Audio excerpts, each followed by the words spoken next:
I never imagined I would sit in a county courthouse waiting room, staring at legal documents that listed my own parents as plaintiffs, claiming ownership of my 2023 Ford F-150 Lariat. 8 years of 60-hour work weeks, saving every penny from construction jobs and weekend landscaping work, all to afford the $82,600 truck I purchased with cash. The bailiff called my name. Standing up with trembling hands, I wondered how the two people who raised me could betray me so completely. 8 months earlier, life felt perfect. At 28 years old, I had worked construction for Peterson Brothers since graduating high school. What started as a summer job became my career, and I loved the satisfaction of building something solid with my own hands. The crew treated me like family, and my boss, Jake Peterson, always said I had the strongest work ethic he had ever seen. But I wanted more than just my regular paycheck. When I turned 22, I started Jackson's Weekend Landscaping, working Saturdays and Sundays to earn extra income. Every spare dollar went straight into my savings account. While my friends spent money on bars and vacations, I drove my beat-up 2009 Silverado with 300,000 miles and lived in a modest one-bedroom apartment. My dream was specific a Ford F-150 Lariat with premium leather seats, panoramic sunroof, and the advanced technology package. I visited Thompson Ford dealership so many times that the staff recognized me immediately. Randy, my salesman, initially thought I was just another young guy dreaming beyond his means. Most people your age finance these trucks over 7 years, Randy said during my third visit, running his hand along the metallic blue paint of my dream vehicle. I shook my head. I want to pay cash, no payments, no interest, just ownership. Randy's expression shifted from skeptical to impressed as I explained my financial plan. Every month I calculated exactly how much I needed to save. I tracked every expense in a notebook, cutting costs wherever possible. Instead of eating out, I meal prepped on Sundays. Instead of buying new clothes, I shopped at thrift stores. My co-workers joked that I counted pennies like a miser, but I knew what I wanted. The test drives were pure torture and pure joy. Feeling the smooth acceleration, hearing the premium sound system, experiencing the heated and cooled seats made me work even harder. I picked up additional landscaping clients, worked overtime whenever Peterson Brothers needed it, and even helped neighbors with yard work for extra cash. Finally, after 8 years of sacrifice, my savings account reached $82,600. I called Randy immediately. "Jackson, are you serious about this purchase?" Randy asked, probably thinking I was pranking him. "Dead serious. I can have a cashier's check ready by tomorrow morning." Walking into the bank to request that cashier's check felt surreal. The teller, Jennifer, had processed my regular deposits for years and watched my account grow steadily. "This is incredible, Jackson," she said, preparing the check. "Most people never save this much cash for a vehicle purchase."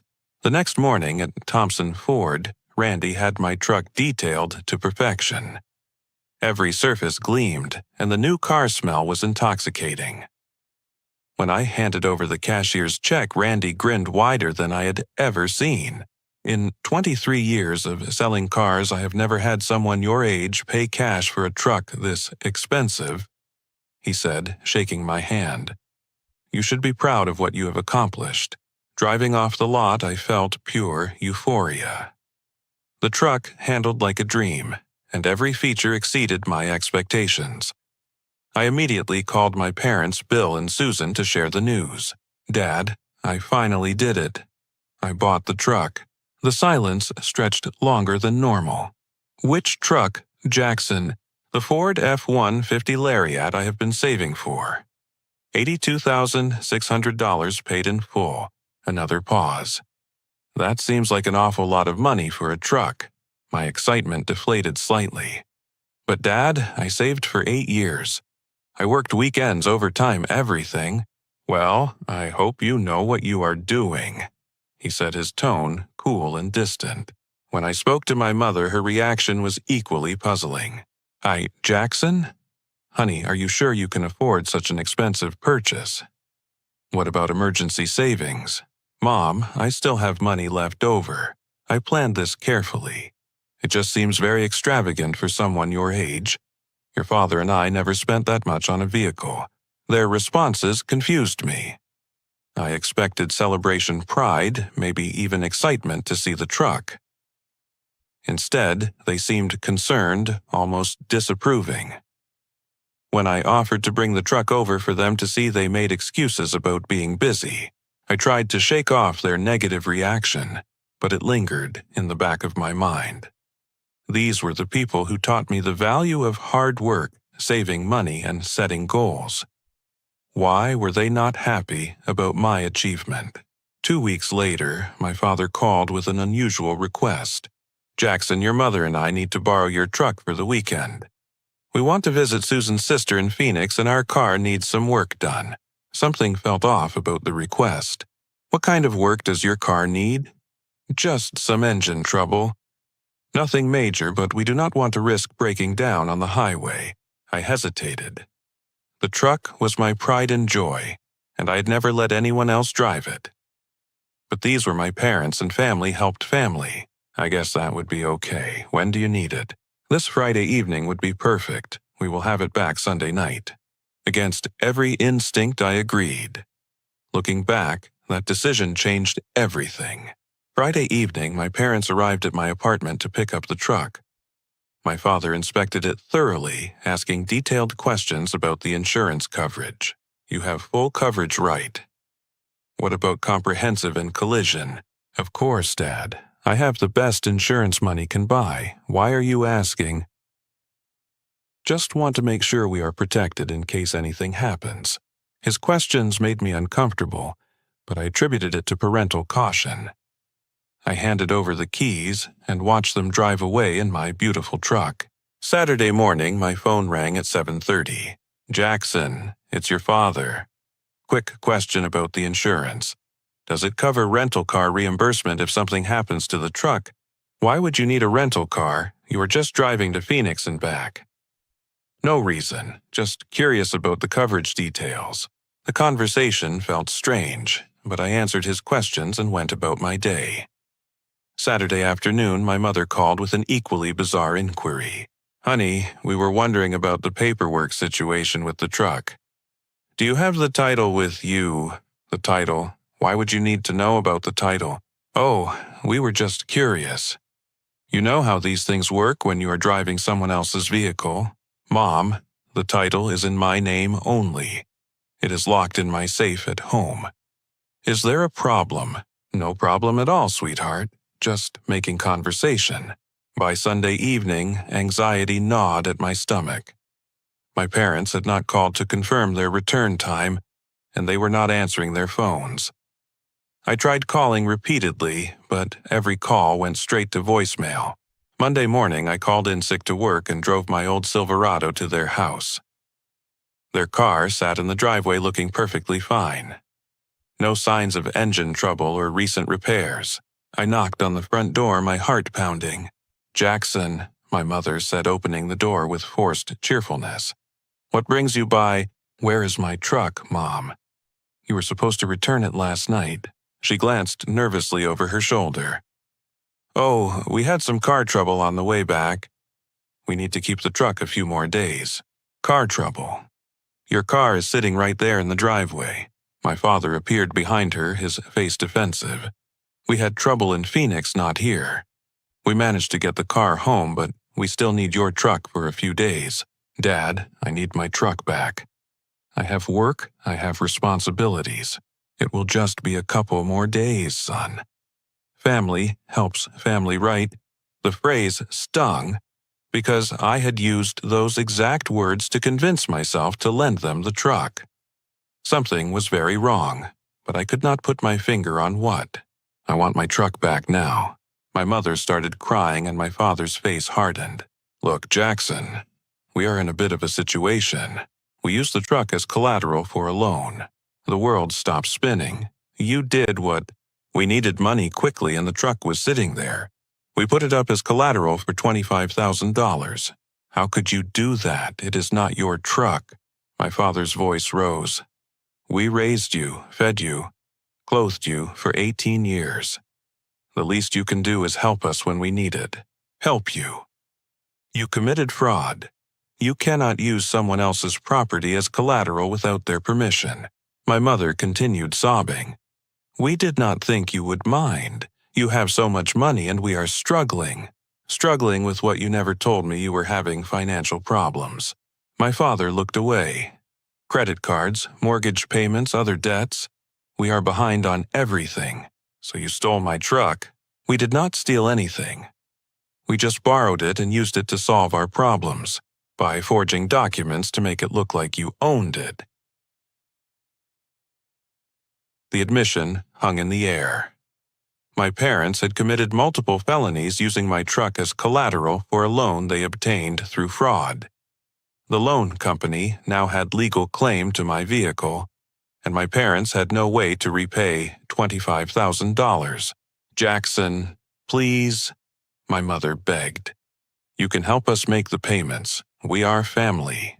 You are asking me to pay for a loan I never authorized secured with a truck I bought with my own money. We raised you, my father repeated. You owe us? I stared at these two people who had given birth to me, raised me, taught me right from wrong, and realized I did not know them at all. The truck represented 8 years of my life, every sacrifice I had made, every dollar I had saved. And they had stolen it without a second thought. I want my truck back and I want it back now. We cannot get it back unless we pay the loan. Then pay the loan. We do not have $25,000. Then you should not have borrowed $25,000 using property that was not yours. I walked away from their house shaking with rage and betrayal. My phone buzzed with text after text from my mother begging me to understand, asking me to help family. But they had stopped being family the moment they decided to steal from me. First thing Tuesday morning, I drove straight to my bank. Jennifer, the same teller who had prepared my cashier's check, looked concerned when I explained the situation. Jackson, this is serious. Your parents committed loan fraud using your vehicle as collateral. Do you have your title documents? Everything is in my safe at home. Good, keep them secure. You will need them to prove ownership. She printed 8 years of bank statements showing my steady deposits, regular savings patterns, and the large withdrawal for the truck purchase. The documentation clearly proved I had earned and saved every penny legitimately. My next stop was the law office of Thomas Rodriguez, recommended by Jake Peterson. Rodriguez was a sharp-dressed man in his 50s who specialized in civil litigation and family law. Mr. Jackson, I have seen cases like this before, and they are always complicated when family is involved, he said, reviewing my documentation. Your parents have committed several felonies: loan, fraud, forgery, and theft by deception. What are my options? You can press criminal charges, which would likely result in their arrest and prosecution. Or you can pursue civil litigation to recover your vehicle and damages. What about the loan company? Rodriguez frowned. That is where things get complicated. Meridian Financial. The company that issued the loan has legal rights based on the collateral agreement your parents signed. Even though the agreement was fraudulent, they acted in good faith. So they can keep my truck? Not necessarily, but you will have to prove the fraud and fight for your property. This could take months. The next day, Rodriguez arranged a meeting with Margaret, Chen Meridian Financial's regional representative. Chen was a no-nonsense woman who showed zero sympathy for my situation. Mr. Jackson, I understand your position, but we have a valid loan agreement secured by the vehicle in question. Your parents provided all the necessary documentation they forged. That is a matter for the courts to decide. Until then, we have legal possession of the collateral. I never authorized this loan. I never signed anything. Again, that is between you and your parents. We followed proper procedures based on the information provided. Rodriguez leaned forward. Ms. Chen, surely you can see that Meridian Financial was a victim of fraud here as well. Perhaps, but that does not change our legal position. We want either full payment of $25,000 or surrender of the vehicle. Walking out of that meeting, I felt trapped in a nightmare. My truck was being held hostage because my parents had committed crimes, and the loan company did not care about the fraud as long as they got their money. That evening, my phone rang constantly. Bill and Susan called every few minutes, alternating between begging and threatening. "Jackson, please be reasonable," my mother pleaded. "We are family. Families stick together." When I finally answered, her voice was desperate. "If you press charges against us, you will destroy this family forever. You already destroyed this family when you stole my truck. We did not steal anything, we just needed help and you were not offering it. I was not offering it because you never asked, you lied and committed fraud instead." My father grabbed the phone. "Jackson, you are being selfish and ungrateful. After everything we have done for you, this is how you repay us. How I repay you: by working 80 hours a week to buy a truck with my own money, by showing off your wealth while your parents struggle." The accusation hit like a physical blow. Showing off, I saved for 8 years to afford that truck. While we were falling behind on bills, losing our house, drowning in debt. And you bought an $82,000 truck. Because I worked for it, because I earned every penny. You could have helped us instead. How was I supposed to help when I did not know you needed help? You should have known. You should have offered. The conversation was insane. They blamed me for not psychically detecting their financial problems while simultaneously punishing me for achieving my goals. Later that week, Rodriguez called with devastating news. "Jackson, your parents have hired an attorney and filed a countersuit. They are claiming you embezzled money from them over the years to afford the truck. They are what? Sharon Walsh is representing them. She has a reputation for aggressive tactics. They are seeking full ownership of the truck plus $20,000 in damages for alleged theft." I stared at the phone in disbelief. Not only had my parents stolen my truck, but now they were claiming I had stolen money from them. The people who raised me to be honest and hardworking were accusing me of crimes I never committed. Through my apartment window, I could see my old Silverado parked on the street, rust spots and dents marking its age. That truck had served me faithfully for years while I saved for something better. Now, my dream truck was locked away while my parents tried to steal everything I had worked for. Rodriguez scheduled a meeting for the following Monday to plan our defense strategy. As I hung up the phone, I realized this was no longer about a truck. This was about my entire future, my reputation and my right to keep what I had earned through honest work. My parents had forced me into a war I never wanted to fight. But I was going to fight it, and I was going to win. Armed with foreclosure documents Rodriguez had found through public records, I drove to my parents' house for what I hoped would be a final attempt at resolution. The house looked smaller somehow, and I noticed the lawn needed attention. Susan answered the door with red-rimmed eyes. "Jackson, thank goodness you are here.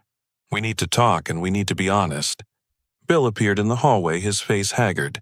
"Come in, son." I spread the foreclosure papers on their kitchen table. "Why did you not tell me you were losing the house?" My mother collapsed into a chair, her composure crumbling. "We were ashamed. We did not want you to know we had failed." "Failed at what?" My father sat heavily across from me.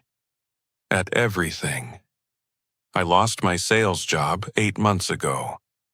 I have been pretending to go to work every day, but I spend my time at the library or the park." 8 months, Dad, why did you not tell me? Because I was supposed to be the provider, the strong one. How could I admit to my son that I was a failure? Susan wiped her eyes with a tissue. "We have been living on credit cards, taking cash advances to pay the mortgage. Everything spiraled out of control." I looked around their kitchen, seeing details I had missed before. The appliances were older than I remembered, and the countertops showed wear. Bills were stacked in neat piles held down by paperweights. "How much do you owe in total?" Bill's voice was barely a whisper. Between credit cards, the second mortgage, and late fees, about $90,000. The number was staggering. 90,000. We kept thinking things would turn around. I kept applying for jobs, going to interviews. We used credit to maintain our lifestyle, thinking it was temporary. Susan's voice cracked. "When you bought that truck spending more money than we made in 2 years, something inside us broke." "What do you mean?" "We felt like failures as parents. Our son had more money than we did. It was not supposed to work that way." My father's hands clenched into fists. "We raised you, sacrificed for you, went without things so you could have opportunities. And then you spent $82,000 on a truck like it was nothing." It was not nothing I saved for 8 years. While we struggled in silence, too proud to ask for help, I felt anger and sympathy warring in my chest. "I would have helped if you had asked. We should not have had to ask." Susan said, her voice rising. "Family should look out for family without being asked. So you decided to steal my truck instead of talking to me." Bill stood up abruptly. "We did not steal anything. We used family resources to solve a family problem." "Family resources." "It was my truck bought with my money. Money you earned while living in our house, eating our food, using our support system for 22 years. The argument was spiraling into the same circular logic, but now I understood the deeper resentment. My success had somehow become proof of their failure. "I can help you now," I said, trying to find middle ground. "We can sell this house, find you something smaller, create a budget." My father's face turned red with rage. "You think you can just swoop in and fix everything? You think you are better than us now? I do not think I am better than anyone. Then why are you trying to control our lives?" Susan joined her husband's anger. "You want to force us out of our home, the place we raised you, just so you can feel superior. I want to help you avoid foreclosure." "We do not need your help," Bill shouted. "We need our son to show some loyalty and respect." "Loyalty. You stole my truck and forged loan documents. We borrowed family property to solve family problems." The conversation had become absurd. No matter what evidence I presented, what solutions I offered, they twisted everything into attacks on their pride or proof of my arrogance. "You owe me an explanation and an apology," I said, standing to leave. "We owe you nothing," Susan snapped. "You owe us for 18 years of raising you." I walked toward the door, my heart breaking. I cannot help people who will not admit they did anything wrong. "Then do not help us," Bill called after me. "But you will not get that truck back either." Outside in my old Silverado, I sat in their driveway and cried. These people had taught me my values, my work ethic, my sense of right and wrong. How could they be so completely wrong about this situation? At work the next day, Jake Peterson noticed my distress immediately. "Jackson, you look terrible. What is going on?" I explained the situation, leaving out no details. Peterson listened without interruption, his expression growing more serious with each revelation. "Son, I went through something similar with my brother 5 years ago. He needed money for gambling debts and forged my signature on a business loan." "What did you do?" "I pressed charges. It was the hardest thing I ever did, but it was the only way to protect myself and teach him there were consequences." "Did it work?" Peterson's smile was sad. "He went to rehab, got his life together, and eventually paid me back every penny.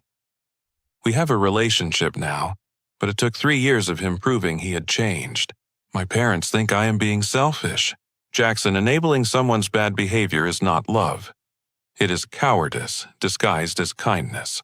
That afternoon, Rodriguez called with more bad news. "Walsh has filed additional motions, claiming you manipulated elderly parents and stole money from them over several years. She is painting you as a predatory son who took advantage of their generosity." Elderly. My dad is 54, and my mom is 52. I know, but Walsh is building a narrative. She has also requested financial records going back to when you were 18. Can she do that? She can request anything. Whether the court grants it is another matter. When I got home, I found a voicemail from my Uncle Carl, my father's brother. Jackson, your parents called and told us what you did to them. I am disappointed in you, son. Family is family, and you should be ashamed of yourself. More calls followed. Cousins, aunts, family, friends, all convinced by my parents' version of events. In their story, I was the ungrateful child who refused to help desperate parents, and then had them arrested when they tried to solve their problems. My reputation in our tight-knit community was crumbling, built on lies my parents were spreading to justify their crimes. But the worst call came from my father the next evening. I hope you are happy, Jackson. Your mother is in the hospital. The stress of fighting her own son gave her a heart attack. The hospital waiting room smelled of disinfectant and fear. Susan had suffered what doctors called a cardiac event, brought on by stress and anxiety. As I sat in uncomfortable plastic chairs, guilt and anger battled in my mind. Rodriguez met me there with a stack of legal documents.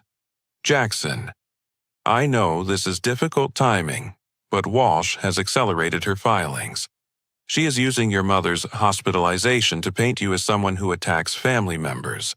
My mother is sick because she committed fraud and got caught, not because I defended myself.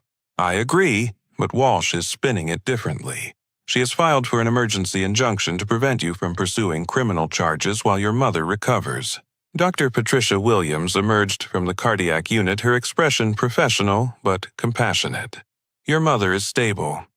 The event was relatively minor, but she needs to avoid stress and make significant lifestyle changes. Can I see her? She specifically asked not to see you. I am sorry. The rejection stung, but I had expected it. Rodriguez guided me to a quiet corner of the waiting area. We need to focus on building our defense.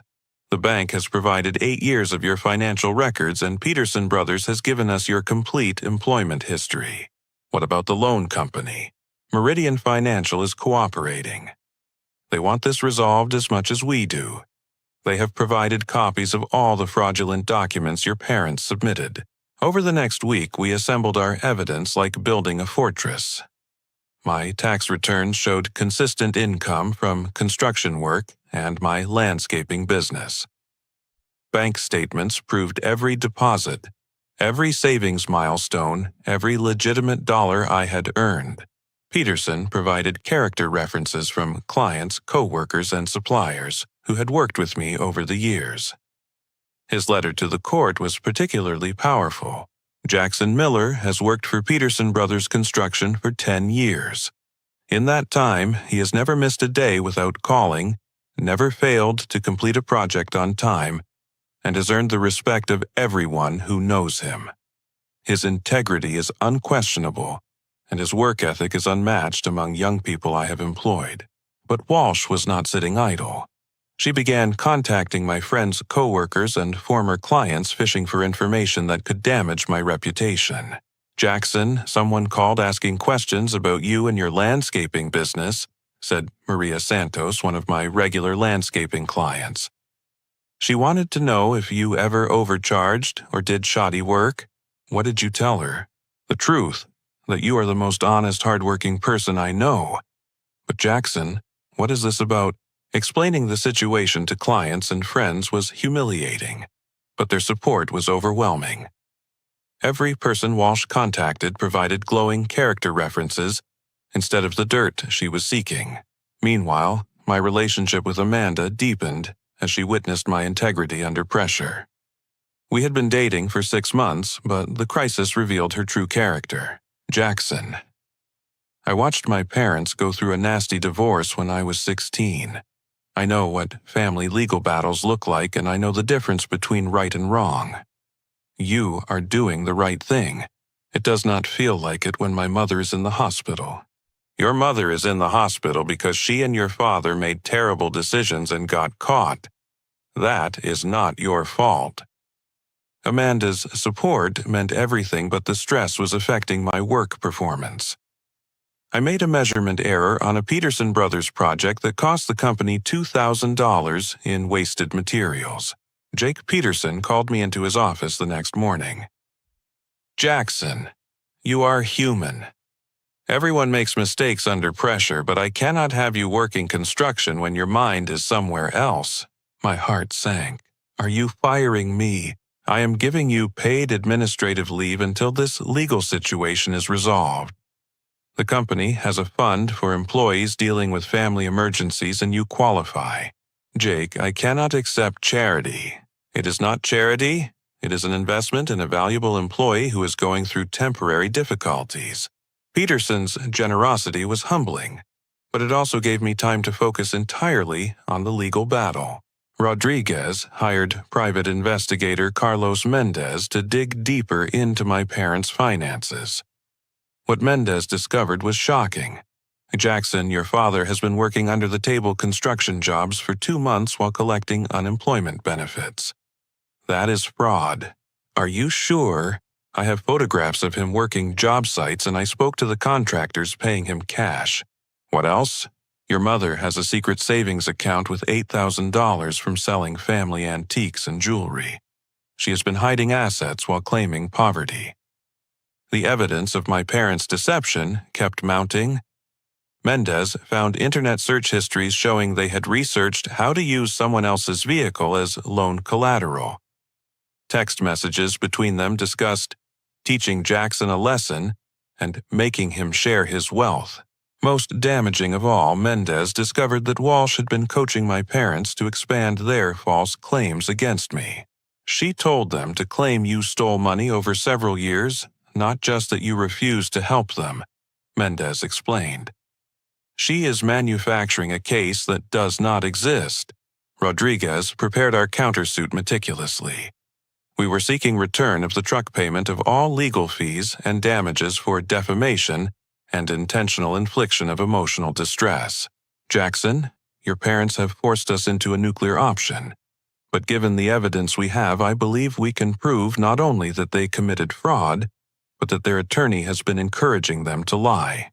The night before our final preparation meeting, I drove to my parents' house one last time. The foreclosure notice was now posted prominently on the front door, and the yard was overgrown with weeds. Susan answered the door looking frail and older than her 52 years. "Jackson, please, can we not find a way to work this out? Are you ready to admit what you did wrong and make it right?" Behind her, Bill appeared with a face full of rage. "There is nothing to admit. We did what we had to do for survival. You did what you did out of pride and resentment. Get off our property," he snarled. "You are no son of ours." Walking away from that house, I realized my parents were more committed to their false narrative than to the truth or our relationship. They would rather lose everything than admit they were wrong. Rodriguez's investigation had uncovered one final devastating piece of evidence that would change everything. Carlos Mendez's final report contained the smoking gun we needed. Hidden in credit card statements and bank records was proof that my parents had already spent most of the $25,000 loan on luxury items rather than necessities. "Jackson, look at these charges," Rodriguez said, spreading receipts across his desk. "A 7-day cruise to the Caribbean for $4,000 purchased 2 weeks after getting the loan. A diamond bracelet for your mother, $2,800. Home theater system, $3,000. They said they needed money for mortgage payments and basic living expenses. They spent less than $6,000 on actual bills.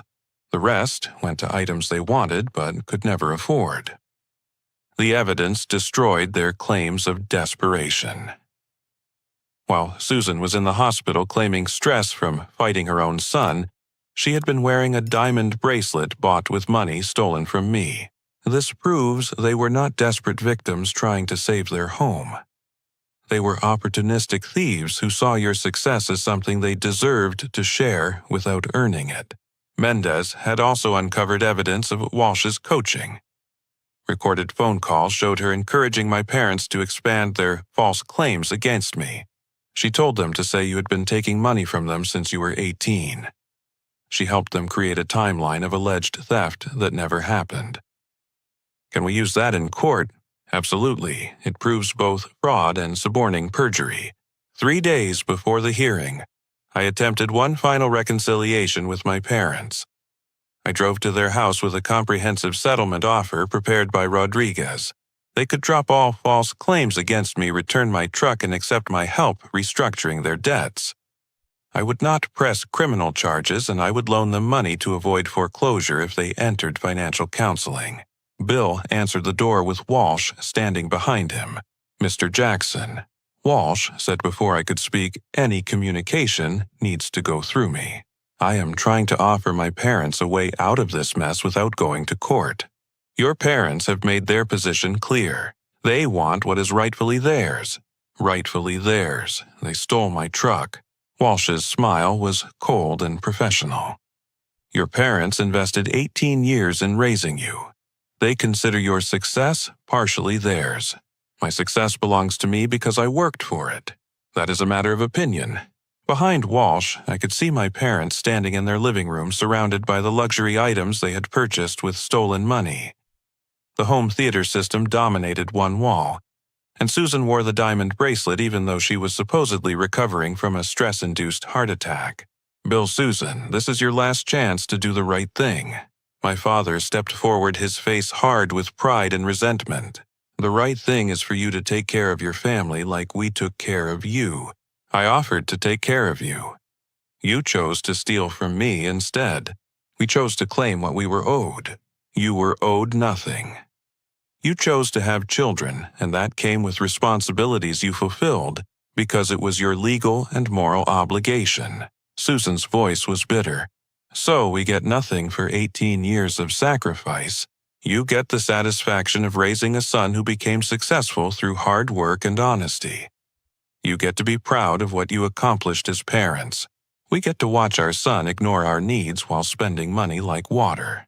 Spending money I earned over 8 years of saving. Walsh interrupted the exchange. Mr. Jackson, this conversation is inappropriate. Please leave. I looked at my parents one final time, seeing strangers wearing familiar faces. I tried to save this family. You chose to destroy it. Walking back to my truck, I felt something shift inside me. The guilt and confusion were gone, replaced by clarity and resolve. These people had taught me right from wrong, then abandoned those principles when it suited them. Rodriguez was waiting in his office with our final preparation materials. How did it go? They are committed to their lies. Walsh has convinced them they can win. Good. That means they will not accept a reasonable settlement, which gives us justification for pursuing maximum damages. What are our chances? Rodriguez's confidence was unshakable. Jackson. I have been practicing law for 28 years. I have never had a case with evidence this overwhelming. Your parents committed multiple felonies, lied to attorneys, and wasted stolen money on luxuries while claiming desperation. And Walsh, she will be lucky if she does not face disciplinary action for suborning perjury. The night before court, I sat in my apartment looking at 8 years of financial records, employment documents, and character references. Every piece of evidence told the same story: a young man who worked hard, saved money, and achieved his goals through legitimate means. My phone buzzed with a text from Amanda. Tomorrow, you get your truck back and your life back. I am proud of you for fighting for what is right. Peterson had called earlier to wish me luck. Son, you are doing what every honest person should do when faced with fraud and theft. Do not let anyone make you feel guilty for protecting yourself. Even my old clients had sent messages of support.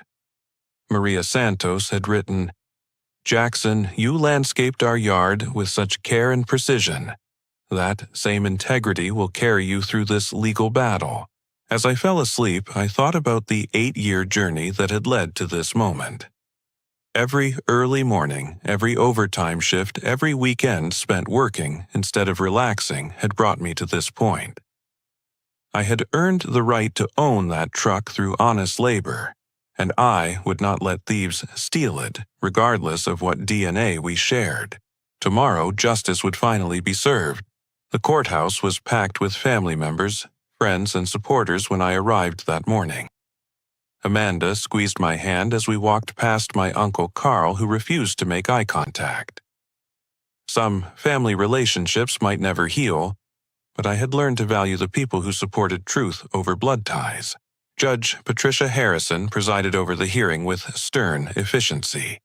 She had reviewed all the evidence in advance and clearly had little patience for frivolous litigation. Rodriguez presented our case methodically, like building a house from the foundation up. He started with my employment record showing 10 years of consistent work at Peterson Brothers and 6 years of successful landscaping business. Your Honor, the evidence shows that Jackson Miller earned every dollar he saved through legitimate employment. Bank records confirm regular deposits matching his pay stubs and business income. Peterson took the witness stand and testified about my character and work ethic. Jackson is the most reliable employee I have ever had. He has never missed work without calling, never failed to complete a project, and has earned respect from every client and coworker.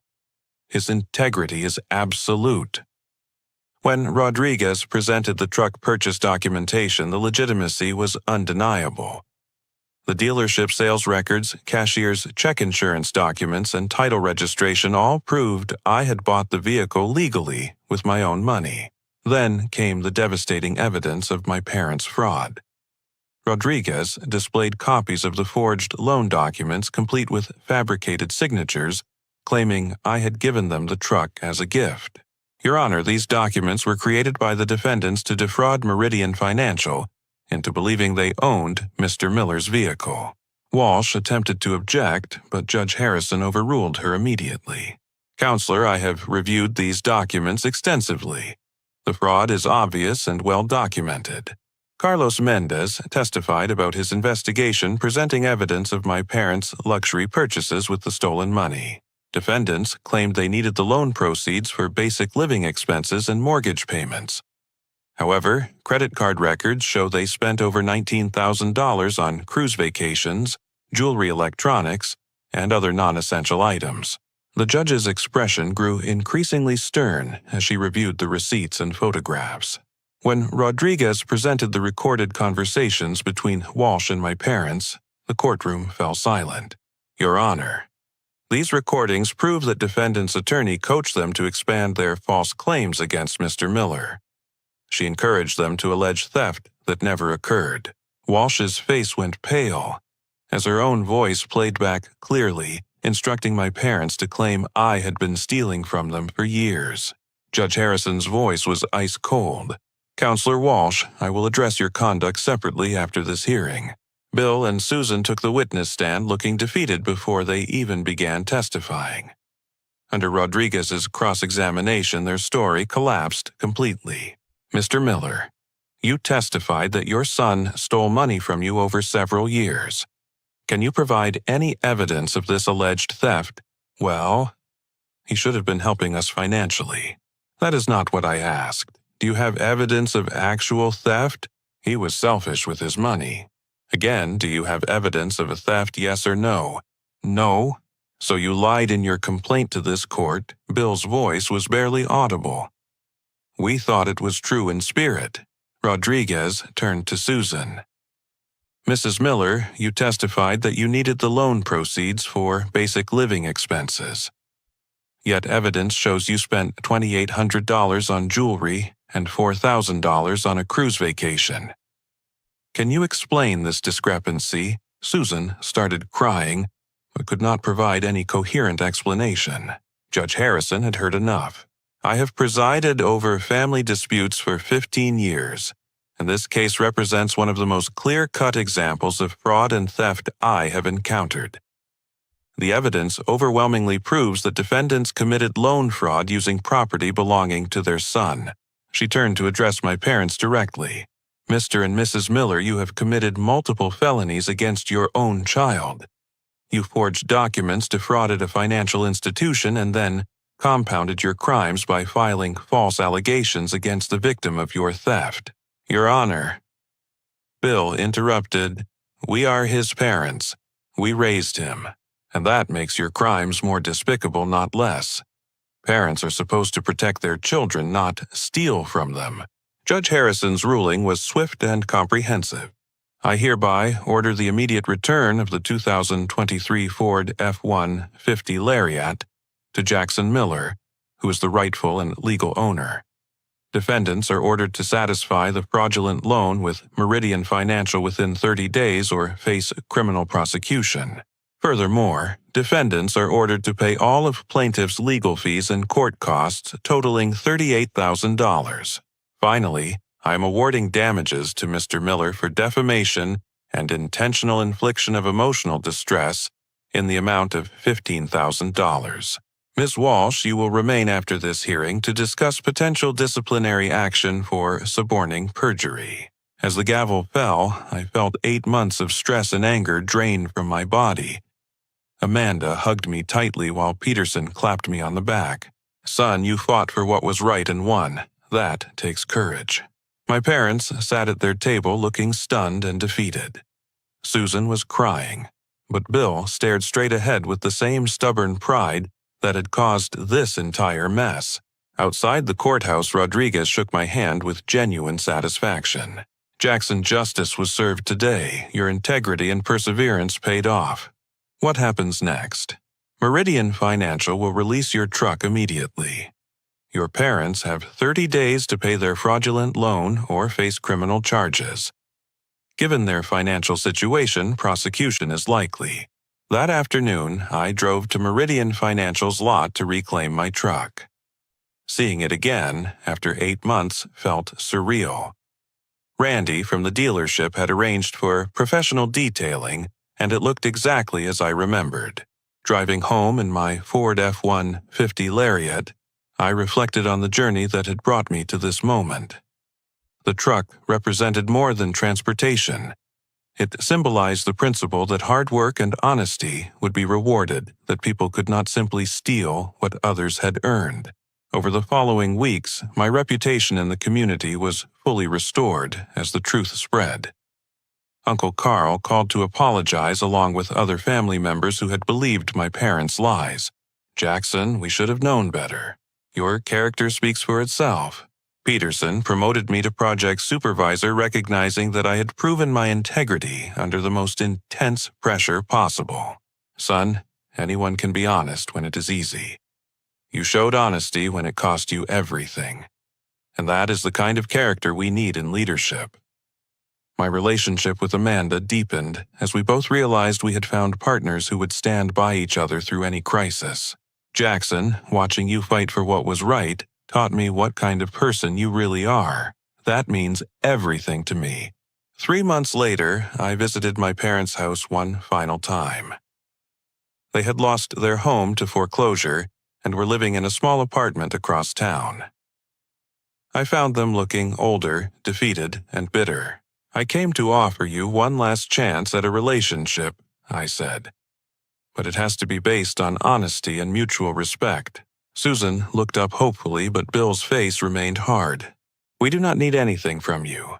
I am not offering money. I am offering forgiveness if you can admit what you did wrong and commit to rebuilding trust." "We did nothing wrong," Bill insisted. "We tried to solve our problems and you destroyed our lives. You destroyed your own lives by committing crimes instead of asking for help." Susan reached out tentatively. "Jackson, maybe we could try counseling family therapy." Bill stood up abruptly. "We are not begging our son for anything." I realized that some people would rather lose everything than admit they were wrong. My father's pride was more important to him than our relationship, and my mother would follow his lead. "The door is always open if you change your minds, but I will not allow you to abuse me or anyone I care about ever again." Walking away from that apartment, I felt sad, but not guilty. I had offered them every possible chance for redemption, and they had chosen bitterness over growth. 6 months after the court victory, I was promoted again at Peterson Brothers and had saved enough money to put a down payment on my own house. Amanda and I moved in together, building a life based on honesty, hard work, and mutual support. The experience had taught me that family is not defined by blood relationships, but by love, respect, and shared values. Peterson had become more of a father figure than my biological father. Amanda had shown more loyalty than my parents ever had. The friends and co-workers who supported me during the crisis had proven to be my real family. My 2023 Ford F-150 Lariat remained a symbol of what could be achieved through dedication and perseverance. Every time I drove it, I remembered the 8 years of sacrifice that made it possible, and the 8 months of fighting that kept it mine. The deepest lesson was about self-worth and boundaries. I had learned that protecting yourself from people who claim to love you is sometimes the most loving thing you can do for yourself and them. True love does not require you to accept abuse, theft, or manipulation. Some relationships cannot be saved when one side refuses to acknowledge wrongdoing or change destructive behavior. But walking away from toxicity creates space for healthy relationships to flourish. As I write this story, my parents have never apologized or admitted wrongdoing. They lost their house, damaged their credit, and destroyed relationships with extended family members who learned the truth. Bill eventually found another sales job, but their financial situation never recovered. Sometimes I wonder if they ever think about the path not taken the relationship we could have had if they had simply asked for help instead of stealing. But I have learned that you cannot save people who refuse to be saved. My life today is built on the foundation of honest work, genuine relationships, and clear boundaries. The truck in my driveway represents not just personal achievement, but the principle that integrity will be rewarded, even when it seems like the whole world has turned against you. Have you ever had to choose between family loyalty and doing what was right? How did you handle a situation where people you loved tried to take advantage of your success or generosity? I believe that standing up for yourself teaches others how to treat you, even when those lessons are painful for everyone involved. Thank you for listening to my story. I hope it encourages you to value your own hard work and never let anyone steal what you have earned through honest effort. Please like this video if it resonated with you, subscribe for more real-life stories about overcoming family challenges, share it with anyone who might be facing similar difficulties, and leave a comment about your own experiences with setting boundaries in family relationships. Remember that your worth is not determined by what others take from you, but by what you refuse to let them steal. Stay strong, work hard, and never apologize for achieving your dreams through legitimate means. Until next time, keep building the life you deserve.